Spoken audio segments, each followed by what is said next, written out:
पाठ 10 sandalwood city Mysore. पाठ परिचय। मैसूर भारत के कर्नाटक राज्य का एक पर्यटन स्थल है जो प्रदेश की राजधानी बेंगलुरु से लगभग 60 किलोमीटर दक्षिण में केरल की सीमा पर स्थित है। इस पाठ में मैसूर के दर्शनीय स्थल, वहां की संस्कृति तथा खान पान, भाषा और उद्योगों के बारे में बताया गया है। जीवन मूल्य, पर्यटन प्रेम, प्रकृति प्रेम, संस्कृति से परिचय। Sandalwood city Mysore. चारों ओर चंदन की खुशबू से महका सैंडलवुड सिटी यानी मैसूर शहर अपने वैभव और शाही परिवेश के लिए जाना जाता है। ये कर्नाटक की सांस्कृतिक राजधानी होने के साथ साथ राज्य का दूसरा सबसे बड़ा और स्वच्छ शहर है। अब इसका नाम मैसूर से मैसूरू हो गया है। इस शहर की चमक दमक, स्वादिष्ट खानों की लाजवाब खुशबू, रंग बिरंगे फूलों से भरे बाग बगीचों की भरमार, खूबसूरत महल व हवेलियां देखकर यहाँ आने वाले पर्यटक दांतों तले उंगलियां दबा लेते हैं। शहर में बड़ी संख्या में महल होने के कारण मैसूर को महलों का शहर कहा जाता है। यहाँ का मैसूर महल भारत के सबसे खूबसूरत महलों में से एक है, जिसकी सुंदरता रात के समय में लगभग 1 लाख बल्बों की रोशनी में 1000 गुना बढ़ जाती है। इस भव्य महल को अंबा विलास महल भी कहा जाता है।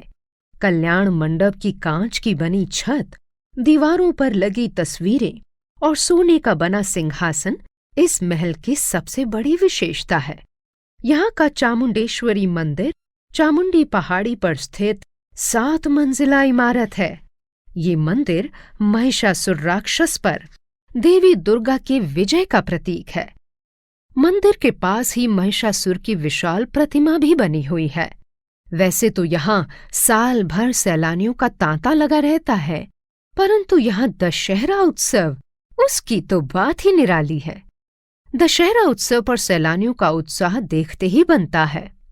विजयदशमी के दिन शहर में एक लंबी शोभा यात्रा गाजे बाजे और आतिशबाजी के साथ निकाली जाती है, जिसे स्थानीय रूप से जंबो सवारी भी कहा जाता है। इस यात्रा का मुख्य आकर्षण माँ दुर्गा की मूर्ति होता है। यहाँ का कृष्णराज सागर बांध भी काफी प्रसिद्ध है। इस बांध का डिजाइन डॉक्टर विश्वेश्वरैया ने बनाया था। इस बांध के ठीक नीचे वृंदावन गार्डन है, जिसे 60 एकड़ में फाउंटेन शो, बोटिंग और रंग बिरंगे फूलों के साथ तैयार किया गया है। मैसूर चिड़ियाघर विश्व के पुराने चिड़ियाघरों में से एक है, जिसका आधिकारिक नाम श्री चामराजेंद्र जूलॉजिकल गार्डन है। यहाँ सफेद मोर, हाथी, दरियाई घोड़े, गैंडे और गोरिल्ला आदि देखे जा सकते हैं। यहाँ 40 से भी अधिक देशों से लाए गए जानवरों को रखा गया है।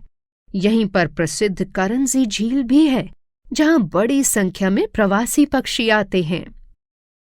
मैसूर के प्रमुख आकर्षणों में महाबलेश्वर मंदिर, Saint Philomena church, Jagan Mohan Mahal, जिसे अब जय चामराजेंद्र आर्ट गैलरी का रूप दे दिया गया है, ललिता महल, जय लक्ष्मी विलास हवेली, रेलवे म्यूजियम और कुकरहेली झील प्रमुख हैं। मैसूर के लोग कन्नड़ भाषा बोलते हैं, परंतु कुछ लोग हिंदी और अंग्रेजी भी बोल लेते हैं।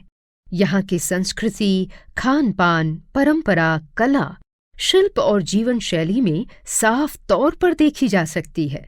यहाँ के व्यंजनों का लुत्फ उठाने के लिए लोग दूर दूर से आते हैं। वैसे तो यहाँ कोरी गस्सी, मधुर वड़ा, नीर डोसा, खारा और केसरी बात काफी प्रसिद्ध है, परंतु मैसूर पाक और मैसूर मसाला डोसा के क्या ही कहने।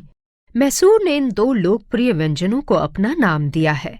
मैसूर पाक तो मैसूर की प्रसिद्ध मिठाई है, जो सबसे पहले मैसूर महल में राजा कृष्णराज के लिए बनाई गई थी। तब से ये राजसी मिठाई के रूप में मशहूर हो गई। मैसूर देश का सबसे बड़ा रेशम उत्पादक भी है।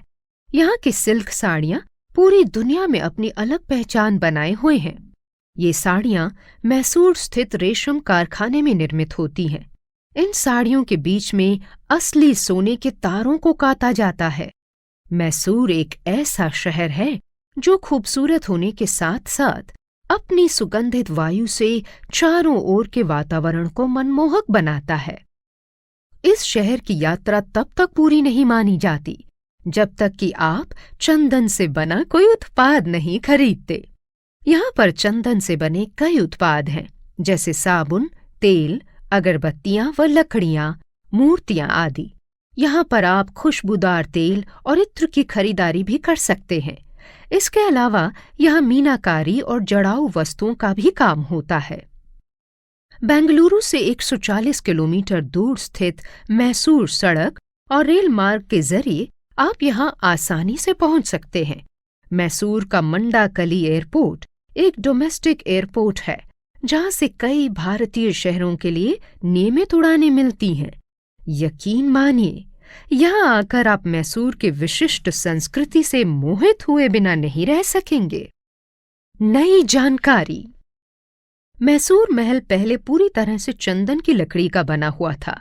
1897 में राजकुमारी जयलक्ष्मी के विवाह के समय ये महल जलकर खाक हो गया था।